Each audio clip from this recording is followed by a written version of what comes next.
What's going on, everyone? Welcome to Eyes Open, episode 8. Today I have an awesome guest, Eric Jennings. What is up, Eric? Not much. Thank you for having me. Appreciate it. This is a great setup, guys. I'm excited you're here. Give us a little intro for people who don't know who you are. Who's Eric Jennings? Yeah, my name's Eric. I host the WorldXP Podcast. It's a podcast. The best way to describe it is like bootleg Joe Rogan. I'll talk to anyone and everyone about interesting things that they're doing. And then I also run a private training business for soccer called WorldXP Soccer. You can find them both on Instagram and social media and whatever else. And now I've got a day job, but that's all right. Well, I mean, I want to dig into your podcast a lot because you have interviewed all sorts of people on all sorts of topics. And really where I want to take this conversation is just around the stories, like there's an art in the storytelling. There's a reason why you're doing this and have the spark. Cause you were saying earlier, you have 239 episods, right? Yeah. Over a span of how long have you been doing this? 5 years and some change. We started, actually, Dylan and I, who's behind that camera, we started like during spring of COVID. We had some friends that were, doing the Facebook posting thing about politics and yelling at each other. And having several long conversations with them, like, why are you yelling at people? Like, stop. It's not that deep. And one of them had suggested, said, hey, you really make me think about things in a way that I hadn't thought about before, and you do it in a way that's not rude, because as you know, if you disagreed with somebody at that time, then it was like all hell was breaking loose. And so, especially in the DC area. Yeah, exactly. And so one of them had suggested, hey, have you ever thought about starting a podcast? I was like, well, not really. Like, who cares what I have to say? And then we were all locked inside, and I was like, well, if there's a time to do it, now would be the time. It's probably more productive than just sitting around and playing video games while we're all stuck inside. And Dylan and I spoke, and if it wasn't for him, probably I wouldn't have done it, because I was like, I don't know, I need some help with the cameras and the other stuff and the editing. I don't know what I'm doing. And we spoke, and it was like, all right, let's give it a try. And here we are, five and a half years later. And 239 episodes 239 episodes in, and we're rolling. It's been wild for sure. Yeah, and it's WorldXP. The cool thing, if you haven't seen his podcast, it's all virtual, right? So it's like the format of itself is very fixed for what COVID was. Like, people didn't know how to communicate that much, or they weren't communicating. They still don't really. They still don't. But you found a way to be like, all right, let me just talk to whoever. And we could do everything's like a Zoom meeting now, pretty much. Yeah. So you just took advantage of that. And now you're running with it. So so you have 239 episodes. Like, how do you qualify who used to come on the podcast? Because I know you have a different method now. Yeah. So how did you originally start reaching out to people? Yeah, man, it was. Part of it was, if something interesting is happening, let me find somebody who's got an area of expertise in this thing. So for example, there's a professor at Mary Washington, Dr. Singh, who is a professor of Middle Eastern Studies when the war in Gaza kicked off. And I was like, let me just email every single professor at Mary Washington, which is where I went to school, and see if one of them wants to come on the show. Got a hit. Great. He comes on the show. He's been on a couple times now. And so it was kind of like that. So you build the relationship, you have a great conversation, and then a couple months later, something else happens. You're like, hey, do you want to come back? And so in the early days, there was a lot of that. Obviously, COVID happened. I have some cousins and a sister-in-law who are immunologists, and so that was lucky, I'll say, that I have family members who are in the field, and so we invite them on. And Dr. Chris Nerschel, who's my cousin, was on I don't know, probably 4 or 5 times in the first 50 episodes, and it was relevant because that's what was going on at that time. And then kind of going on from there is just reaching out to people that from school or that I knew that had been, maybe one was trying to be an actor, and the other thing that that really helped was, I was like, well, what's the worst that happens? They just say no. Yeah. So I was just messaging everybody. who I was like, oh, this person did an interesting thing. And of course, you don't go message like Donald Trump. Like that doesn't, like, obviously that's not going to occur. But if you set You never say never. You never know if he responds. That's a fair point. But you set kind of a parameter for where you are at that time. Yeah. And you're like, okay, people with 10,000 followers and under tend to respond. So you go there. And then you get a little bit bigger, and then you kind of, your reach broadens a little bit. And then you kind of go from there. And once in a while you get lucky. And Dylan had a friend who has a very prominent veterinary account. And that was one of the early ones. I think episode 39, I think 39, Dr. Chrisman. And he said sure, and he was happy to go on. And it's like, that was a big win early on. And then from there, it was just, hey, I've got a podcast. Do you know anyone who might be interested in coming on the show? Who's started a business? So that was another thing that happened. Lots of entrepreneurs, people starting small businesses. They're like, yeah, I'll take any publicity I can get. And I was like, cool, I like what you're doing. Let's chat.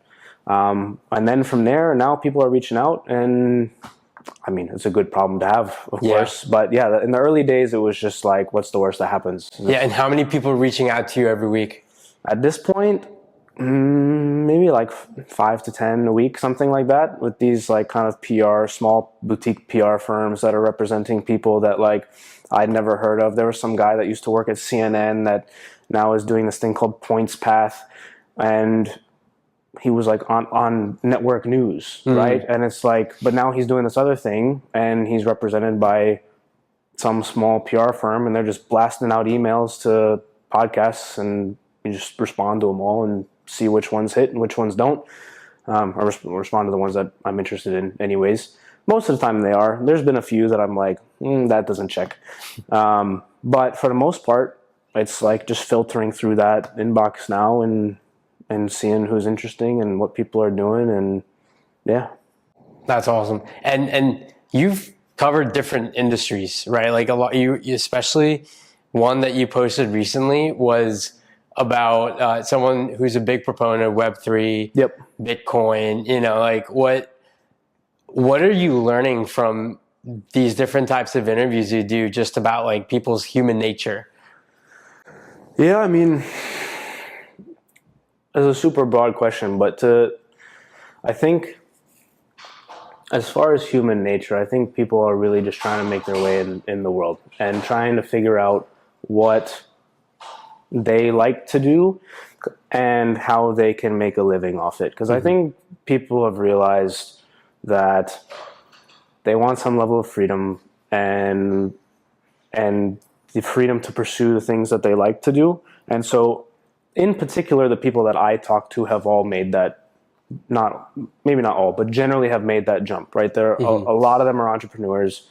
Yatsu, who's the guy that you mentioned, he started Animoca Brands, which was doing like some astronomical number in revenue. But he started that back in 2014, right? So he's on the Bitcoin and Web3 train in 2014, which like in that industry is like way early. And he tells a story and all that. But I think from the people that I talk to, they want to pursue the things that they love, and they want some level of freedom, and they're all searching for the way to get there. And it's a lot of hard work, but when it's doing something that you like, then it's not really work, as the saying goes. Yeah. Do you feel like, because you're putting out content often, and do you ever feel like it's work for you? Because you're also having to do the upfront research, right? Learn about them, who you're bringing on. And that's like, you're putting stuff out every week. Yeah. I mean, of course, there's some days where it's like, oh, dude, come on. Yeah. But generally speaking, no, because I've built out a system where it's not that intensive. Here's my template for the video editing. I use an AI tool for the short form content. I've got a template for the captions, a template for this, a template for that. And it's just kind of like rinse and repeat. Just filtering with new information. And so I made it easy on myself, so it doesn't feel like work. In terms of the research that I do on the people, I mean, I make sure they're legit, of course. Yeah. But and we have an intro call, but after that, I don't really do that much prep work, because for me, then I want to be curious about what they're doing. And if they tell me everything about what they're doing, then it's like, well, we've already done the show. So I don't actually prep that much unless off the cuff. It's pretty much completely off the cuff, unless it's a specific subject area that I need to like have my ducks in a row on, and I need to be brushed up on the knowledge. Or some people will say like, hey, I want to come promote my book. Can you read the book? I was like, okay, well, I should probably read the book. And so that's like how much I prepare. And even those, like, I'm recording one later this week with a guy that wrote like a whodunit murder thriller thing. It's not really work. It was a good book. So, and he's doing other stuff as well. But no, it doesn't particularly feel like work, because I made it easy on myself and I enjoy it. So, of course, there's some days where it's like, come on, man. But yeah, I'm sure there must have been one that you were bored out of your mind, because I mean, you're covering so many different topics. For the sake of, in case someone's watching it, we won't call out names. No, I mean, there hasn't really been one, because I have the luxury of being able to like pick and choose the subjects that I want, and most of these people have crazy stories. Like there's one guy, Sam Baker, who he figured out that the like gut microbiome of an earthworm, like we know they're decomposers, but he figured out that if you basically make an industrial size one and feed it plastics, that it turns into fertilizer. What? Yeah. It's bananas. So it's like that solves the recycling problem and the Monsanto problem at the same time. And so, I mean, I hope that, nothing happens to him. but I don't have, I have the luxury now at this point of like, I don't really want, like, thanks, maybe not.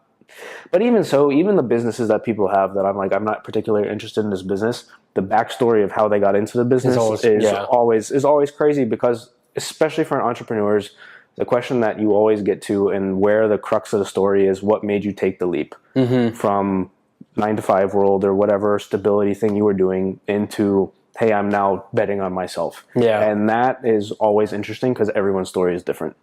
That's true. Are you doing this full time? The podcast? Yeah. No. Yeah, you said you're playing soccer, you're coaching as well, right? Yeah, and then I've got another job, the day job that I do as well. For now, hopefully. No. I'm staying. I want to stay. I like. You want to stay? The company is good, and they've been nice to me, and there's a long-term vision that could be there. So, without getting too much into that. Yeah. Fair enough. Okay. I like that. Yeah, I mean, you got to have a certain like fire under your butt. Responsible in saying the right word. To just say screw it to the 9-to-5 and just go all in. But even for you, since you're working the day job, just burning on different ends of, you have to show up for work. Yeah. You have to show up for your guests. You have to show up for your coaching side. Like what is that fire for you? I mean, I love doing what I do, honestly. Like, I've had kids that I've trained for 2, 3, 4 years, and to watch them go from like the D team at their club to now they're making A teams and being in contention for ECNL teams, which for those listening, it's one of the upper travel leagues in the country, and watching the development. And there's some reels or videos on the soccer channel of like kids that couldn't run in a straight line, and now they're doing like scissors and flip flaps and all sorts of other moves, and it's like just like, it's so rewarding, honestly, and so that makes it very easy to show up for them. As far as the podcast goes, it's like, to me, having conversation is not really difficult work. Yeah. And also, if I have a person that is eloquent and like is a good storyteller, then my job really isn't that hard.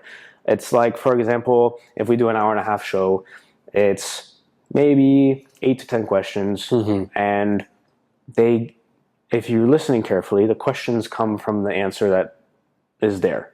So, like we talked earlier, we're like, hey, yeah, we're going to talk about these 3 things. And you send me a Google sheet. You're like, I plan on asking these things. And and you're not the only one that does that. A lot of people do a lot of prep work. And for me, I show up and this person's got a interesting story and they're working on some cool stuff. And then on the flip side to that, some of these people I've built relationships with over time, and it's like, great, I'm getting to talk to a friend that I've made. Yeah. Like Peter Barber, for instance, he's a bass opera singer and a YouTuber, and he does a cappella stuff, and I think he's got like 300,000 subs on YouTube now. And so every time he comes up with a new project, it's like I hit him up and we chat and we're like, hey, you want to come back on the show? And he's like, yeah. And it's like, great. He's been on the show 5 or 6 times now. And it's like, and he's our age.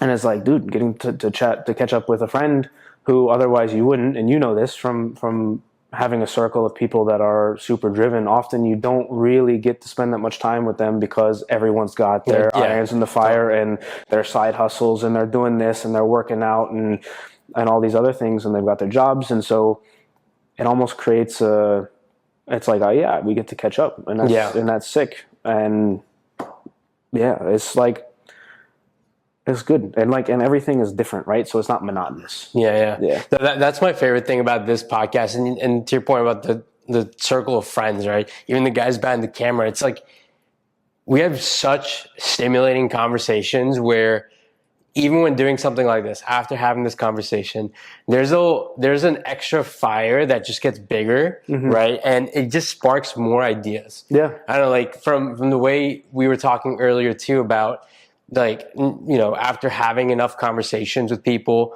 finding between friends and people who do different things than you not only learn, but they start bringing people who have different experiences. You really are learning different perspectives too. Yeah. And that just gives you ideas as you mature in every different part that you're doing. Yeah. You know?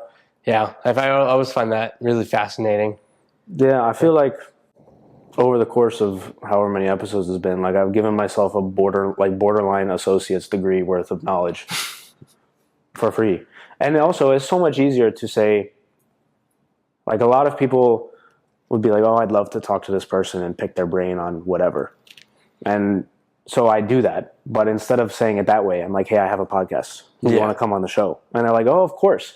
But you don't get to call the CEO of some company and be like, hey, can I talk to you for an hour? They're like, no, who are you? But if they're like, hey, I've got a podcast.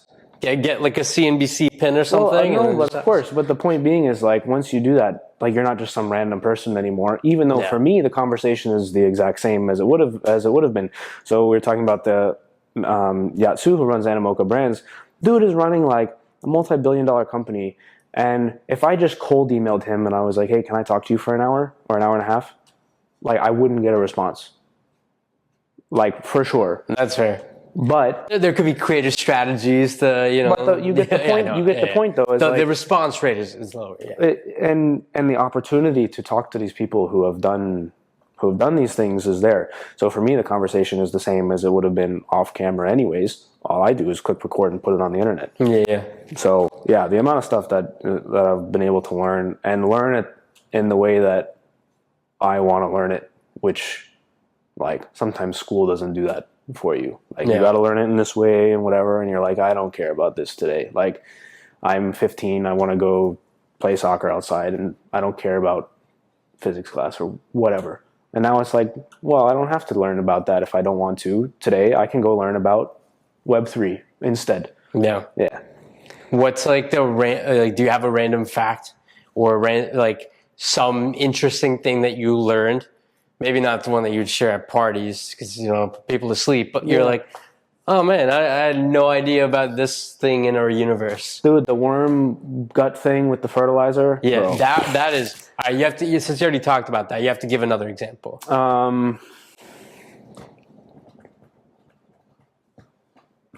Let's see. The one that came out most recently, her name is Natalie. She's running this company called Dulce Life. And what it is she's created like a sweetener substitute, but instead of it being like Splenda, like a blank, just like sugar substitute, it's also a probiotic substitute, but without. So sugar, I'm not going to go into all the sciencey, nutrition-y details here, but sugar is not great for people. Oh, yeah. But her thing is it's a mix of like monk fruit extract and allulose and a bunch, like there's 9 things on it, and you can dulcelife.com, go look at the website, all the details are on there. But she comes on the show and she's like, I want to disrupt the sugar industry with this, and she's 1 degree of separation away from RFK Jr., 1 degree of separation away from President Trump, and so like there's actually a real shot that this goes to market. And regardless of what you think about the politics of those individuals, like there's no denying that people are not super healthy at the moment. Yeah. And so that whole episode was crazy. And she had an aunt that had MS, and they were doing things like carnivore diet, and they staved it off for like 10 years with all these outside the box treatments. She mentioned like bee venom. And in my head, I'm like, bee venom.